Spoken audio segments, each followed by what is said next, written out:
Assalamualaikum warahmatullahi wabarakatuh. So, in this session, I will discuss the current learning models, which is about problem-based learning. What is problem-based learning? So, according Wadani said, problem-based learning is a learning method in which learners acquire and develop top-level skills such as problem solving and critical thinking while acquiring information from personal real-life experiences and acquiring decisive knowledge about their own learning. So it means problem-based learning is a model based on the principle that problems can be used as a starting point to acquire or integrate new knowledge. Students can indirectly hone critical thinking to solve everyday problems in a collaborative environment, think creatively and systematically to achieve core competencies in each subject. The purpose problem-based learning. Problem-based learning method has the aim of examining problems related to the first one is mastery of material knowledge. It means build breadth and flexibility of the knowledge base.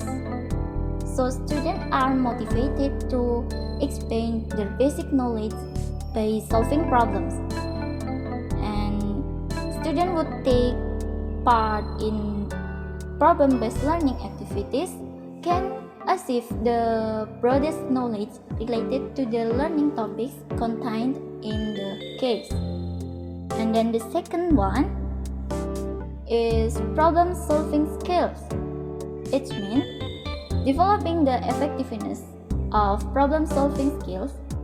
So students learn how to solve problems by discussing with other members. Students can learn problem solving skill effectively. And then the third one is multidisciplinary learning. It means developing self-directed lifelong learning skills. This process allows students to learn effective communication and tolerance among members. And the fourth about life skills such as independent learning, digging for information, group learning, reflective learning. So during problem-based learning discussion, students become effective collaborators. So students will learn how to convince other members to accept the ideas presented. Problem-based learning steps. There are 5 steps to problem-based learning. So stage 1 is orient the student to the problem.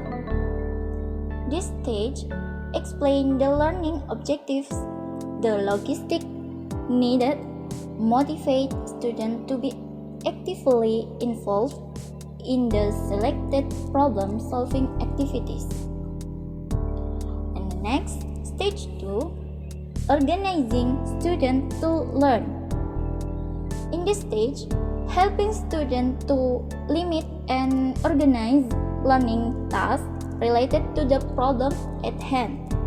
And then stage 3 is quite individual and group investigation. In this stage, encourage students to gather appropriate information, conduct experiments, and seek explanation and solution. And then stage 4, develop and present the work. In this stage,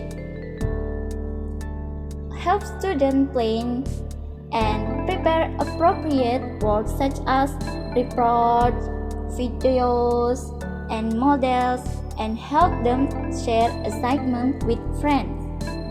And the last stage, 5, is analyze and evaluate the problem-solving process. In this stage, help students to reflect on investigation and process used during problem solving. The advantages of problem-based learning. There are 4 advantages of problem-based learning. The first, develop critical thinking and creative skills in the disclosure of problem investigation carried out. The second, improve problem-solving skills. The third, increase student internal motivation in learning, encouraging students to have the initiative to study independently. And the last, foster participant initiative in work and can develop interpersonal relationship in group work. The disadvantages of problem-based learning. The first, lack of familiarity between students and teachers with this method.